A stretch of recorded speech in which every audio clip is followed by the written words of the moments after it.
Welcome back. Okay, so now we're going to be actually doing some image editing. And by this I mean resizing images or cropping them or doing both. And I'll explain what that means. So resizing images is taking, say, a big image and making it smaller, or cropping an image is taking a part of an image and cutting out other pieces of the image so that it fits in the areas that we need it to fit on our website. So if you can see, I've put images on the website and resized them, like the images of the people or the images of the three or four little bars, the three bars on the front page of the site. Those are all the same size. So that's what we need to do. And to do this, if you're good at Photoshop and already know how to do that, please feel free to skip this video. It's optional for you if you know how to do that stuff. If you don't know how to work with images, that's okay. I'll show you how to do that now with a free software. So you don't have to spend money on Photoshop if you don't want to. If you do want to use Photoshop, I will have another supplementary video on how to resize images in Photoshop. But like I said, this whole thing is supposed to be as cheap as possible, so you don't have to buy Photoshop. And you can go to this website. So it's www.gimp.org/downloads. The link will be down in the description. And here we're going to actually download a Windows version of GIMP. So what we want to do is we want to download GIMP for Windows directly.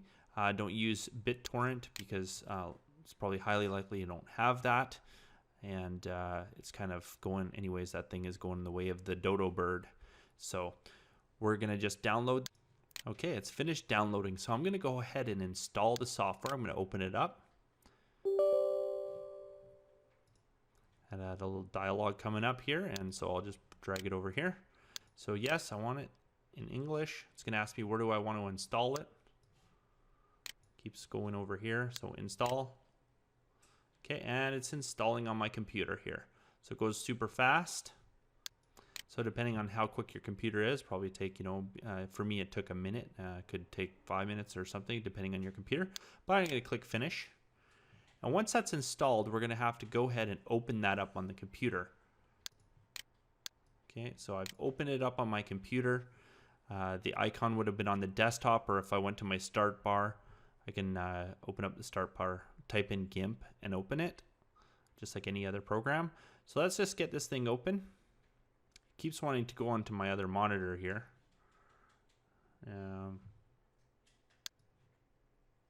Which is what it did again. So I'm just gonna bring everything over here, and so we can see the tool sets here that we need. Now you'll have this middle window here, and you just double click to open it, or you can resize it however you want in your window.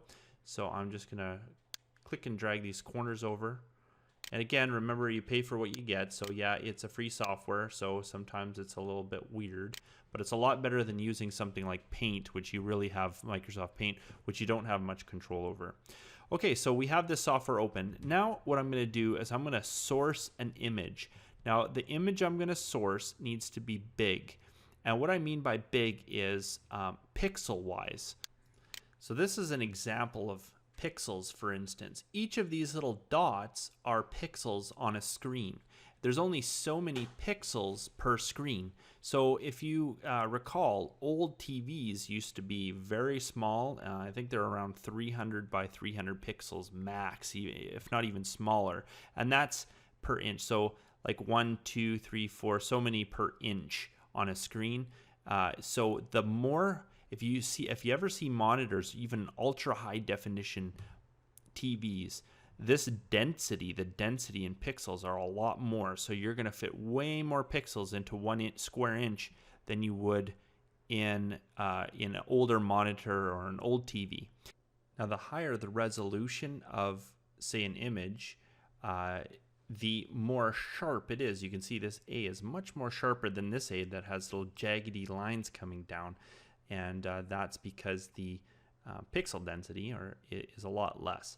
So we want to appease having a big image that has a lot of pixels in it to be able to stretch and shrink depending on the device it is, because of a lot of our devices nowadays are quite high pixel density. So there's two things we're going to need to be aware of with images. And first, it is pixel height and its pixel width. Okay, so how the width of the image, the height of the image, and of course the density of the image, and that's how many pixels per inch there are. Now, most of the time, when you're dealing with web images, you're going to have 72 pixels per inch, or it's called DPI dots per inch. So most images are like that. You don't want any higher. If you're going to be printing it out on nice paper, or printing it on a regular printer, you're looking at maybe 144. Really high quality images might be as high as 300 DPI. But for the web, you only need 72, and for what's called the Retina displays, it's 32. So it's sorry, not 32. It's double. It's about 144. So it just is a little bit bigger. But that's okay. We don't have to worry about that to confuse anything. So let's find out how big this image is. And so there's a couple things you can do. You can right click on it and you can save it to your computer and get some information off that, which I'll show you. Or you can actually just click on inspect. And when I click inspect and I hover my mouse, you saw it up here, but I can hover my mouse over the IMG here at the bottom. And you can see up at the top, it actually shows how big it is, 680 by 366. So I'll have an arrow pointing at that. And that's the size of this image. Now, if I'm searching for images on the site, all I need to do is look on Google, and Google tells us a lot of information. So we're going to do that now. So I'm going to search for an image really quick, and we're going to search for some maybe a nice picture of a fisherman out in a boat or something like that. Something that I would like my front page to be. Now, a lot of people who are branding, you might want to have maybe the front picture of your website obviously be your product in a scene or something like that on the thing.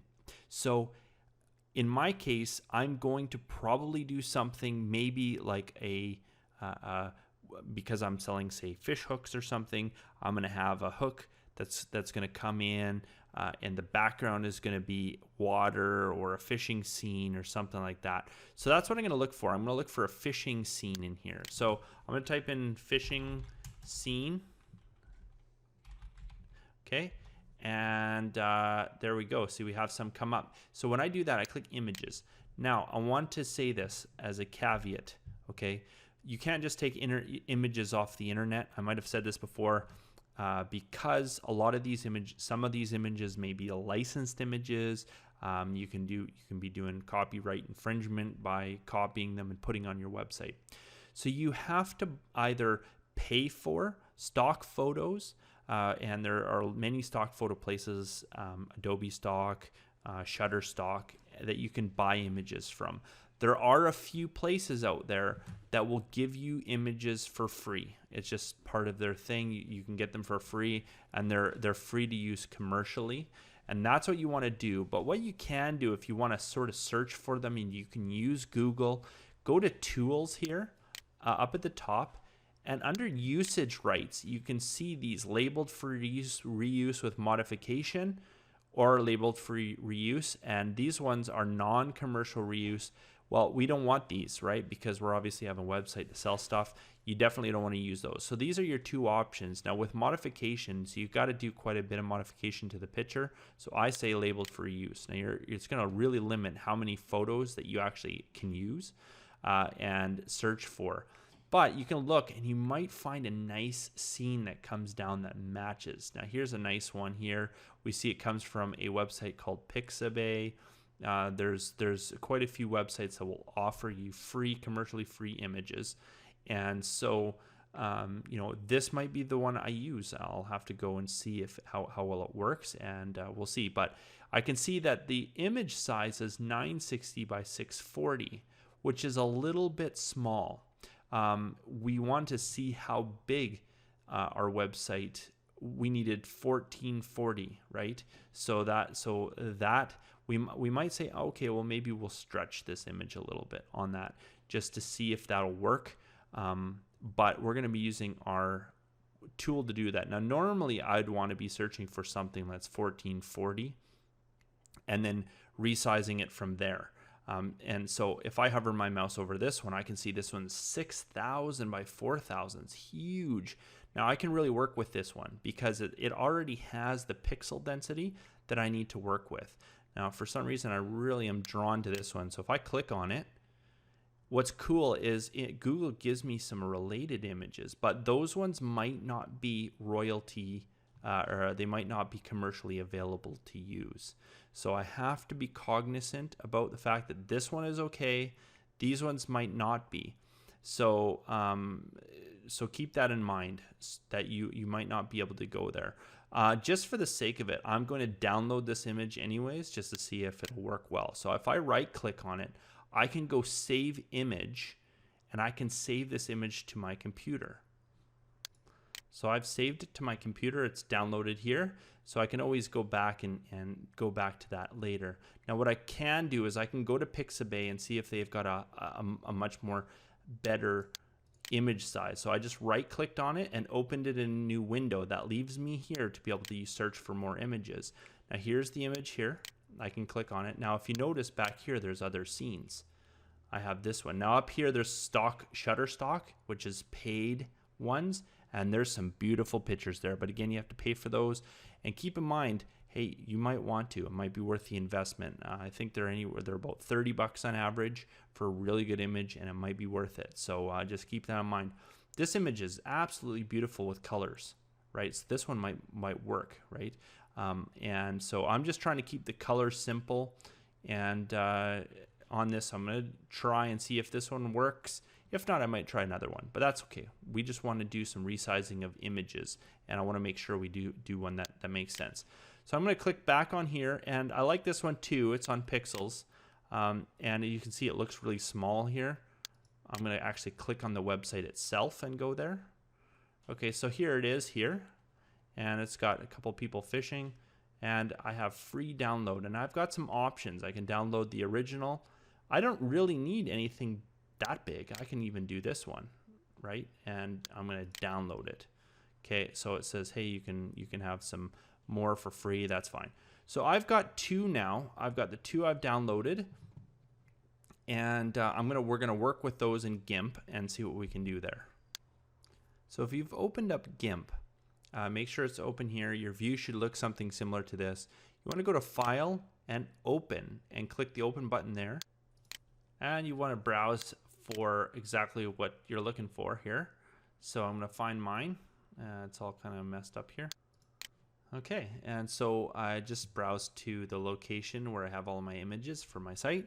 So I want to find the one I'm looking for here, and so it looks like this one is the one. So we'll start with that. What we're going to do is we're going to play around with this image, and we're going to resize it to how we need it to be.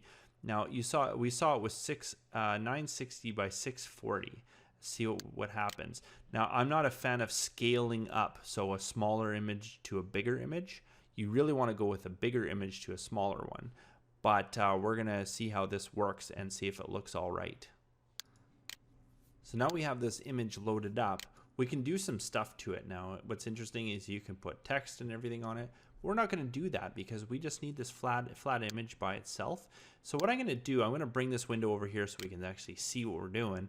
We have some options up here, and the one that we're looking for is let me see here, image. That's it. So we have image, and we want to go to scale image. So what we want to do is scale the image big enough where the smallest side, it matches the size that we need. So let's see if we really kind of wreck the quality of this picture by doing this. But so in this case, the height is the smallest. The height is 640 and the width is 960. Okay, so we're making this 1440 by 1440. Okay, so this one we want to do 1440. Okay, and it should automatically scale the width up for us in proportion to the size we need. And again, we're going to keep our resolution at 72. Okay, and we're going to scale it. Okay, So it's going to look really big. Now we can see that we might get some pixelation out of it. And what you're going to do, or artifacting. When you scale up in images, you get artifacting because it requires the computer to interpret all of the pixels and figure out how it's going to resize them. So what happens is you start getting things like, if you notice around here, it has little funny halos and things around. Well, that's an example of scaling up, where you have this funny little dots, sort of rough dots in here. And that is a quality, that's a problem with scaling up the images. So I wanted to see how this was going to look, and it may not work, but I'm going to play with this image anyways, just to show you what you need to do to resize and crop. So now this image is big enough for us to work with. The other thing we need to do now is crop it the other way, because now it is a huge image. It's 1200 or 2160 by 440. So now we need to cut off the sides to match this 440. So again, we're going to go to image, and this time we're going to go to canvas size. And here we want to actually cut the canvas by, and you see how this lock is unlinked now? So we want to go 1440. Okay. So what that's going to do is it's going to crop the edges. Now here I got to, it wants me to scroll the picture exactly how it wants me to crop. Well, it makes sense that we don't want, obviously, the boat over here. We want it to be inside of this square here, where we want to see the boat being kind of in the middle. So this is where I'm going to crop it to, something like that, and because we want it to be visible on our thing here. Okay, so that's it. Now we're going to resize this, and hopefully that should have cut. Now it's at 1440 by 1440. There we go. And so now the image is square, actually, instead of being sort of elongated and rectangular. So I'm going to file. I'm going to save this now. We're going to save, click File, Save As, or you can export it. So let's just do one of these. Let's see, Export As. What I want to export it as is a JPEG. If you're trying to do an image that has no transparency, okay? So we're going to be saving an image with transparency, but this one here is a JPEG. It doesn't require transparency, okay? And you can have a whole bunch of different options to save as. So we're going to say this, we're going to edit this one and say is slider 1 and maybe 1440. By 1440. So we have that in there. Okay, so we're going to save that and see how that looks after. So I'm going to click export. It should export to this folder. Now I have an option on quality to set the quality up and down. This is going to affect the quality of the image even more. It's also going to it's going to affect the size of the image as well. Okay, and so I'm going to turn it down to maybe 70. Let's see how that works, and export it. Okay, that should have exported my image out, and I'm going to check it in the folder. So I've opened it up in the Paint program, and I can zoom right in. So, you know, as you can see, the quality of this image is bad because I was bringing a small image into being a much bigger image. And so it may not look good on the site, but we're going to try it anyways and see how it looks. So I'm going to close that, and we're going to close that. And we're going to minimize GIMP by just clicking on this little thing here. Okay, and that minimizes. Now, one thing I wanted to just point out here is in this area, this is the image that we had made. If I look down here and I got it highlighted, I can see the size of it, and it's 107 kilobytes. So that's within our range of image size. You won't need them too big.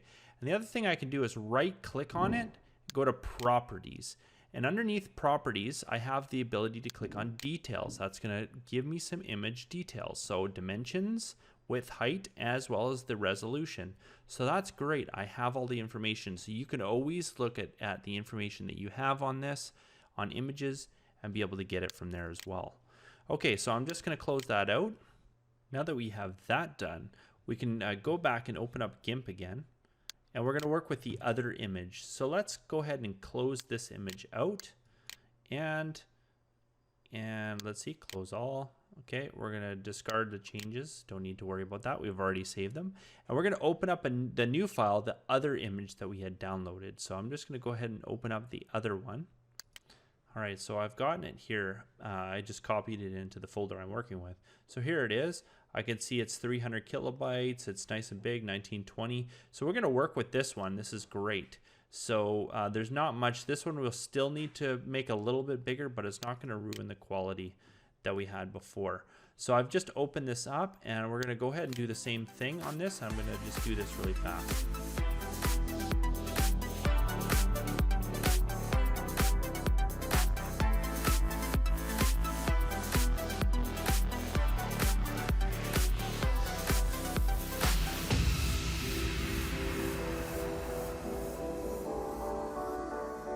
All right, there we go. So I've done that, and I can go ahead and I'm just going to go ahead and minimize that. And we have this one. We can look at it. It's still 216 kilobytes, which is a little bit above. So what I'm going to do is I'm actually going to export it again, and I'm going to export it with a little less quality.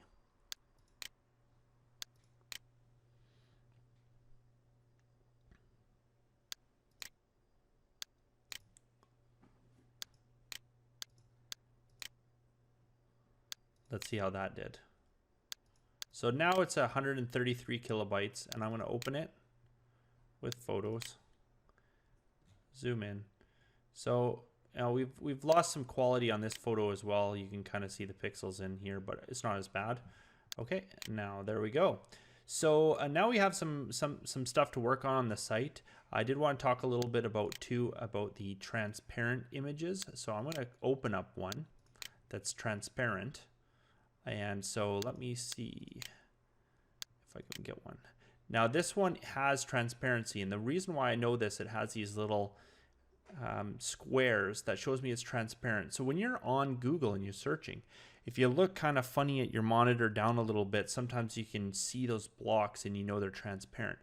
Generally, that's what people use PNGs for. Some people use what's called GIFs or GIF, .gif, and sometimes they're transparent as well. So when I open this and wants me to do a convert, okay, let's do that, it's fine.